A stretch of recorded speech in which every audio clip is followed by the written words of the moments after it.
University మంచి భవిష్యత్తు కోసం తెలుగు విద్యార్థులు ఇష్టపడే యూనివర్సిటీ. కాల్ 9059052378 9059052379.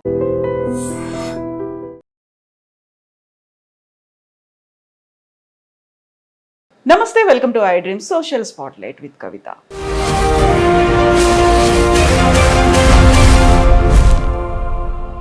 ఇప్పుడు కశ్మీర్ ఇష్యూలో అందరూ రెస్పాండ్ అవుతున్నారు, పార్టీలకు అతీతంగా, మతాలకు అతీతంగా అందరూ దేశభక్తి 100% అవ్వాలి కూడా తప్పేం లేదు, అవ్వాలి, అయ్యి తీరాలి కదా మరి. అయితే ఇక్కడ ఏంటంటే 78 సంవత్సరాలు అయిపోయింది. మధ్యలో ఈ డివాల్యుయేషన్ చేసినప్పుడు 2000 రూపీస్ 1000 రూపీస్ 500 రూపాయలు చేసినప్పుడు కూడా ఉగ్రవాదాన్ని తీసేస్తా ఉన్నారు. డిమానిటైజేషన్ చేసినప్పుడు కూడా ఉగ్రవాదం పోతున్నారు. ఇది మరి అంటే మన అవసరానికి మనం ఏదో చెప్తున్నాం తప్ప కశ్మీరీ పండితులను అక్కడి నుంచి తోలేశారు. మనం ఏం చేసాం, తర్వాత ఏం చేసాం, ఎవరేం చేశారు? ఓ సినిమా తీసి మనం డబ్బులు సంపాదించాం తప్ప ఆ పండితులకి ఇవాళకి ఏం చేశారు చెప్పండి, ఎవరన్నా చేయలే. ఈ కాశ్మీర్ని చేశారు. ఇప్పుడు ఇజ్రాయిల్ వస్తే అక్కడికి వెళ్తున్నారు, రష్యా మీద వస్తే ఉక్రెయిన్ మీదకి వెళ్తే చాలా దళాలు వెళ్తున్నాయి ప్రపంచంలో. ఆఫ్ఘనిస్తాన్ మీదకి వస్తే వచ్చారు, ఇరాన్ మీదకి వెళ్ళి చేశారు. మొన్న పాకిస్తాన్లో బిన్ లాడెన్ ఉంటే వెళ్ళి చంపగలిగాం, అంటే టెక్నాలజీ పెరిగింది. మరి ఇవాళ పాకిస్తాన్ పిచ్చేషాలు వేస్తుంటే ఆక్రమిత కాశ్మీర్ని ఎందుకు మనం తీసుకోలేకపోతున్నాం? మనం ఇక్కడ 370 చేసి మొత్తం ప్రభుత్వం అంతా మన కంట్రోల్లోనే ఉంది. ఎన్నికలు నిర్వహించాం, మనం మనమే చేసుకోవచ్చు, అన్ని తీసేసుకోవచ్చు కదా. ఒక్క గంటలో పాకిస్తాన్ మనం కంట్రోల్ చేస్తాం. రోజు టీవీలో చూస్తూ మన వాళ్ళు చెప్తున్నారు, స్టేట్మెంట్లు ఇస్తున్నారు. తీసుకొచ్చేయండి, ఎందుకు మళ్ళీ రోజు తీసుకొచ్చేయండి. దేశంలో ఉన్నవాళ్ళు హిందూ అయినా ముస్లిం అయినా దేశ ద్రోహి అనుకున్న వాళ్ళని కాల్చేయండి, నష్టమేం లేదు. కొంపేమన్నది 140 కోట్లు. ఇటువంటి వాళ్ళు హార్డ్లీ ఎంతమంది ఉంటారు? ఓ 10 లక్షల మంది ఉంటారా? అంతకంటే ఎక్కువ ఉంటారు. అది కూడా నాకు డౌట్. అన్ని లక్షల మంది ఉంటారు నేను నమ్మను. 1 లక్ష మంది ఉంటారు. 1 లక్ష మంది దేశానికి హాని చేస్తూ ఉంటే వాడు హిందూ అయినా ముస్లిం అయినా క్రిస్టియన్ అయినా ఇంకోళ్ళైనా సిక్కు అయినా ఇంకోళ్ళైనా ఎవరైనా కానీ ఉంటే వాళ్ళని ఎరాడికేట్ చేయటం కష్టమా? నిజంగా మీరు లొకేట్ చేయలేరా? ఇవాళ మనం ప్రధానమంత్రి గారు కూడా వచ్చేసి ఏమంటే మీకు అందరినీ ఫోన్లో మోసం చేసి మీ ఆస్తులు తీసుకుంటారని చెప్తున్నారు. ప్రధానమంత్రి అంత చేతకానితనంగా మీరు జాగ్రత్తగా ఉండండి, నేను చేయలేని మీరు చేయండి అంటే మనం ఇంకా దేశాన్ని ఏం పాలిస్తున్నట్టు లెక్క. అంటే ఐఎమ్ నాట్ క్రిటిసైజింగ్ ఇట్. దీంట్లో మన అంత ఆసక్తులుగా ఉన్నామా అనేది నా పాయింట్. ఇవాళ పాకిస్తాన్ వాడు వచ్చి మన మీద అంత ధైర్యంగా పబ్లిక్ అందరూ ఉన్న చోట కాశ్మీర్లో వాడు అంతమందిని చంపేస్తున్నారు. 4 వచ్చి మన పోలీస్ డ్రెస్లు వేసుకుని వచ్చి చంపేస్తున్నారంటే మనం ఎక్కడికి వెళ్తున్నాం? ఇప్పుడు ఒక పోస్ట్ చూశాను నేను.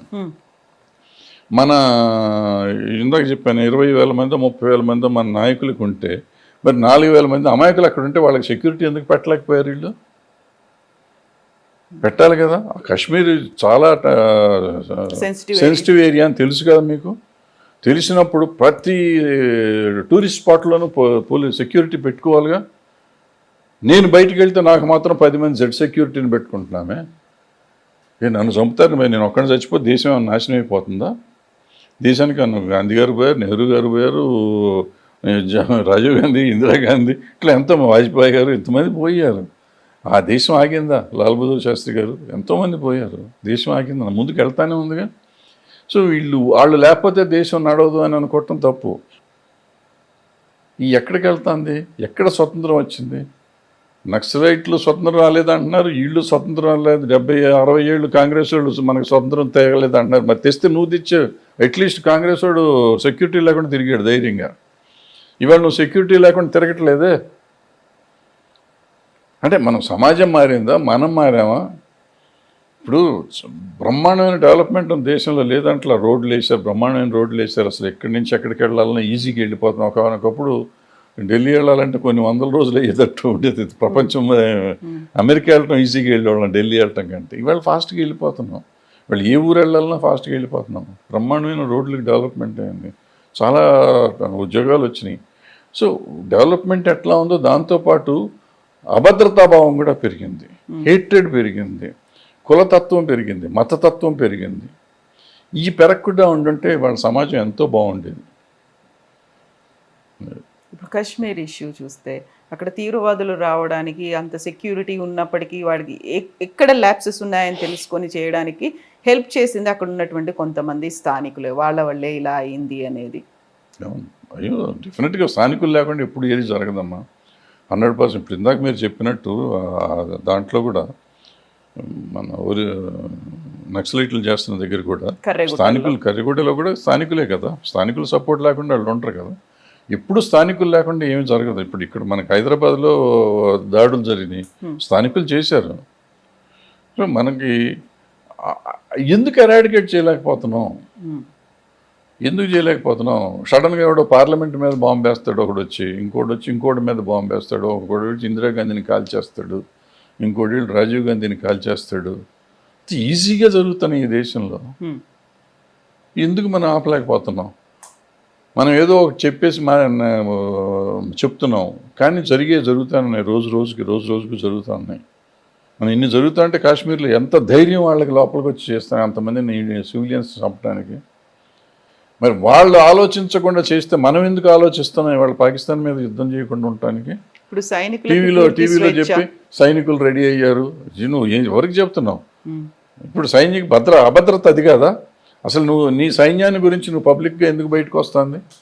టీవీలు చేస్తున్నారా లేకపోతే ప్రభుత్వం ఇస్తుందో నాకు తెలియదు, ఎవరు ఇస్తున్నారో. ఇవన్నీ మనకి ఎక్కడెక్కడ ఉన్నాయి, మన వాళ్ళు ఎక్కడెక్కడ తయారవుతున్నారు. ఇప్పుడున్న ఆధునిక దీంట్లో నేను పలానా హైదరాబాద్లో నా మిలిటరీ అంతా రెడీ అయింది పాకిస్తాన్ అటాక్ చేస్తానికి, 1,00,000 మంది మిలిటరీ వాళ్ళని పెట్టానంటే ఒక బాంబు ఎక్కేస్తే 1,00,000 మంది పోతారు ఇక్కడ. నువ్వు అది టీవీలో చూపిస్తా అంటే నువ్వేంటి నీ చేయిస్తున్న భద్రత ఏంటి? ఇంకా నువ్వు మన మంత్రులు ఎవరైనా బయటకు వెళ్తా అంటే వాళ్ళ టూర్ ప్రోగ్రామ్ నువ్వు చెప్పకూడదు అంటే సెక్యూరిటీ అంటున్నావు, సీక్రెట్గా ఉంటున్నావు. అదే మరి మన భద్రత దళాలు లేకపోతే మన విమానాలన్నీ ఇక్కడ తయారైపోతున్నాయి, ఈ పలానా విమానాశ్రయం నుంచి బయలుదేరి రేపు నుంచి బాంబేస్తే ఈ లోపల ఆడు బాంబేస్తే అయిపోయింది కదా. కూంబింగ్ ఇలా చేస్తున్నారు అనేది ఇక్కడ ఇవన్నీ చెప్తున్నారు కదా. మరి ఎందుకు? మరి ఇదంతా భద్రత. అసలు మనం మిలిటరీ వాళ్ళు బయట మాట్లాడకూడదు, మిలిటరీ రహస్యాలు బయటకు రాకూడదు అంటారు కదా. మరి ఇవన్నీ ఎందుకు వస్తున్నాయి? ఎవరు చేస్తున్నారు ఇదంతా? ఏది కరెక్ట్ ఏది తప్పు నాకు తెలియదు. నాకు అనిపించింది ఏదో వాగేస్తున్నా. ఇప్పుడు ఇవన్నీ నన్ను దేశద్రోహి అంటారో నాకు తెలియదు, కానీ నాకేం అర్థం కావట్లేదు. నాకైతే అర్థం కావట్లేదు ఎందుకు జరుగుతుంది ఈ దేశంలో ఇట్లా జరుగుతుంది. నేను అందుకే అసలు మొత్తం పేపర్లు చదవటం మానేసి, టీవీలు చూడటం మానేసి, నాకు ఎందుకు వచ్చింది అందుకే ఇంటర్వ్యూలు కూడా ఇవ్వటం మానేసి, నాకు ఎందుకు వచ్చిన గొడవ ఇదంతా. ఇప్పుడు సైన్యానికి పూర్తి స్వేచ్ఛ ఇచ్చాము, సైన్యం can take any decision any time అనేటువంటి ఒక నిర్ణయం అనేది క్యాబినెట్ కూడా తీసుకుంది. ఇప్పుడు సైన్యం ఏ స్టెప్ వేస్తుంది? చాలా వరకు అయితే మీరు చెప్పినట్టుగా ఇప్పుడు మీడియాలో కూర్చోనో లేకుంటే సోషల్ మీడియాలో మాట్లాడుతున్న వాళ్ళు సర్జికల్ స్ట్రైక్ చేసేయాలి, లేకపోతే యుద్ధానికి మేము కూడా సిద్ధం, రిటైర్డ్ ఆర్మీ మేజర్లు కూడా వాళ్ళు కూడా వచ్చి మాట్లాడుతున్నటువంటి పరిస్థితి. ఇప్పుడు అయితే అక్కడ సింధు జలాల్ని కంట్రోల్ చేశారు, వెళ్ళనివ్వకుండా చేశారు. సో ఫోకస్ అంతా కూడా పాకిస్తాన్ చేసినటువంటి ఈ దురాగతానికి ఒక రిటాలియేట్ చేయాలి అనేది ఉంది. బట్ దీని తర్వాత జరగాల్సింది ఏమంటారు? ఆల్రెడీ అక్కడ 370 ఆర్టికల్ని రద్దు చేశారు, ఎలక్షన్స్ జరిగాయి, ఒక ప్రభుత్వం, ప్రజలు ఎన్నుకున్నటువంటి ప్రభుత్వం అనేది అక్కడికి వచ్చింది. కాకపోతే వీళ్ళు చేస్తున్నటువంటి టెర్రరిస్ట్ చేసినటువంటి దారుణాలు, కశ్మీర్ అనగానే మీకు ఏం గుర్తొచ్చేది గతంలో, ఆ తర్వాత ఇప్పుడు? కశ్మీర్ అంటే కశ్మీర్కి కలిగి హిందీ సినిమాలు అన్నీ గుర్తొచ్చాయి నాకు. అన్ని హిందీ సినిమాల్లోనే అక్కడే పాటలు ఉండే, షమీ కపూర్ గారి పాటలు, దేవానంద్ గారి పాటలు అక్కడే చూస్తూ ఉంటారు. అయ్యే గుర్తుండే మాకు. అద్భుతంగా ఉంటుంది లొకేషన్, ఫారిన్ కంట్రీ లాగా, మంచు, పడవలు అయ్యే సరిపోయాయి మాకు. మీరు షూటింగ్ పెట్టుకోవాలనుకున్నా? నేను వెళ్ళా, ఇప్పుడు వెళ్ళా కశ్మీర్ చూడలేదు. నేను అప్పట్లో లేదు, కశ్మీర్ ఇప్పటిదాకా చూడలేదు. నేను చూడలేదు. ఎందుకు చూడలేదు? ఎందుకంటే చూడలేదు అంతే.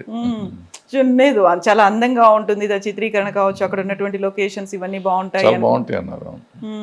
విన్నాను కానీ నేను వెళ్ళలేదు.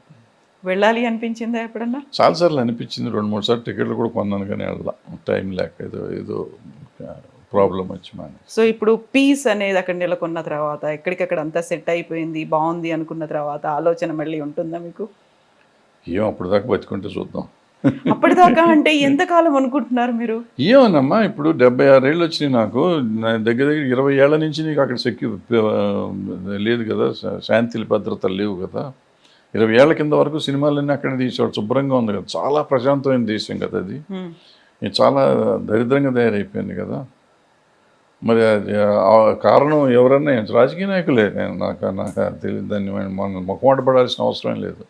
ఏ పార్టీ వాళ్ళన్నా కానివ్వండి, రాజకీయ నాయకులు చేసిన అరాచకం ఇదంతా. ఆ పార్టీలోనూ ఈ పార్టీలో అన్ని పార్టీలోనూ ఎవరో దేశద్రోహులు ఉన్నారు. ఎవరున్నారు, ఎక్కడున్నారు, ఏ పార్టీ నాకు తెలియదు. కానీ లేకపోతే ఎందుకు వస్తారు ధైర్యవంతులు? ధైర్యం ఎట్ట చేస్తారు లోపలికి వస్తాను? సెక్యూరిటీ ల్యాబ్సెస్ అంటారా వీళ్ళు? వాళ్ళు ఇంత టెక్నాలజీ వచ్చినాక వీళ్ళని ఎందుకు మనం చేయలేకపోతున్నాం? మనం ఏదో ఒకసారి సర్జికల్ స్ట్రైక్ చేసాం, చంపేసాం, పొడి చేసాం అంటారు మనం. మరి ఇది ఎందుకు చేయట్లేదు అంటే, నేను అది చేశారు కదా దాన్ని తిడుతున్నాం అని కాదు. నేనంటాను, మనకి ఇంత ఉన్నప్పుడు అసలు మన దేశంలో ఈ 2-3 చట్టాలు ఏంటి, హిందువులా, ముస్లింలా, ఇంకోలా ఎందుకంటే ఒకలా ఉండాలి కదా. భారతదేశంలో ఉన్న వాళ్ళందరికీ ఒకటేలా ఉండాలి కదా. నాకు నీకు అసమానతను ఎందుకు సృష్టిస్తున్నావు నువ్వు? ఎందుకు ఒక చట్టం చేయలేకపోతున్నారు? ఇప్పుడు ఇన్ని చట్టాలు చేశారు ఈ గవర్నమెంట్ వచ్చినాక, అది కూడా చేసేసి ఉండొచ్చు కదా. చేసేసి అప్పుడు ఏంటో తెలుసుకుంటే తెలిసే అనేటువంటి వ్యతిరేక వాదనలు నిరసనలు కూడా ఉన్నాయి కదా. వ్యతిరేక వాదనలు నిరసనలు కూడా ఉన్నాయి కదా. నిరసన దేనికైనా ఉంటుంది కదమ్మా. ఇప్పుడు నేను మీరు చెప్పిన 3,000 మంది అంటే నా నిరసన ప్రదర్శన ఆపుతారు ఎవరన్నా? నేను నా నిరసన ప్రదర్శిస్తున్నానమ్మా. 3,000 మంది మీద కూంబింగ్ ఆపమనండి. నిరసన ప్రదర్శిస్తే నువ్వు ఆపుతావు అంటే నేను నిరసన చాలా వాటికి ప్రదర్శించిన వాటిదన్నా ఆపుతారా మీరు? మీరు ఆపట్లా. మీరు చేసేది మీరు చేస్తున్నప్పుడు ఇది కూడా మీరు చెప్తున్నారుగా చేసేయండి అంటున్నాను నేను భారత పౌరుడికి నాకు హక్కు ఉంది కదా మాట్లాడటానికి. ఇది తప్పులేదు కదా. ఇది ఇప్పుడు చేసేయచ్చు కదా. చేసేస్తే నష్టం ఏంటి? నిన్న ఫారూక్ అబ్దుల్లా గారు పార్లమెంట్లో మాట్లాడితే నేను భారతీయుడిని, భారతదేశం నాది అని చెప్తున్నాడు ఆయన. నేనంటే ప్రతి ముస్లిం అదే చెప్పాలి, చెప్తాడు కూడా. మెజారిటీ నేను అనుకుంటున్నా. కొంతమంది ఉండొచ్చు, కొంతమందికి ఉండొచ్చు. వాళ్ళు ఎవరో కూడా నీకు తెలుసు కదా. నువ్వు ఎందుకు చేయలేకపోతున్నావు? ఏ ప్రభుత్వం ఇవాళ వీళ్ళే కాదు, ఇవాళ వీళ్ళు ఈ దేశద్రోహం చేస్తున్న కొంతమంది ఎవరైతే ఉన్నారో అన్ని పార్టీల్లో ఉన్నాడు, హిందువులు కానీ ముస్లింలు కానీ, వీళ్ళు దేశద్రోహులని నీకు అందరికీ తెలుసు. తెలిసిన వాళ్ళని ఎలక్ట్ చేసుకుంటున్నాం మనం. వాళ్ళే మన రిప్రజెంటేటివ్స్ అవుతున్నారు పార్లమెంట్లోనూ, అసెంబ్లీలోనూ. వాళ్ళ వెనకాలే మనం తిరుగుతున్నాం. వాళ్ళ ఓట్ల కోసం మనం తిరుగుతున్నాం. వాళ్ళని ఎందుకు లోపల ఇట్లా? ఎవరికి ఇది లేదు, ధైర్యం లేదు. వాళ్ళని వాడుకోవాలి మనం. మనకి ఎంతకాలం పవర్ మాంగింగ్ పాలిటిక్స్ జరుగుతాయో ఈ దేశంలో ఇటువంటివి జరుగుతూనే ఉంటాయి. సో మనకి యాక్చువల్గా చెప్పాలంటే సామాన్యుడికి పెద్దగా తేడా ఏమి రాదు. ఏది ఎట్లన్నా కాశ్మీర్ ఏమైనా తేడా రాదు, హైదరాబాద్ ఏమైనా తేడా రాదు.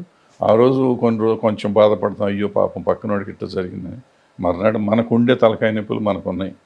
ఇంకొన్ని గురించి ఆలోచించే టైం కూడా మనకు లేదు, ఎవరికీ లేదు. వాడు అంత దారుణమైన పరిస్థితిలో మనం ఉన్నాం. ఇవాళ మనం షైనింగ్ అనుకుంటున్నాం. 2 లక్షలు వచ్చేవాడికి కూడా వాడు పక్కింటి గురించి ఆలోచించాడు. ఇంటి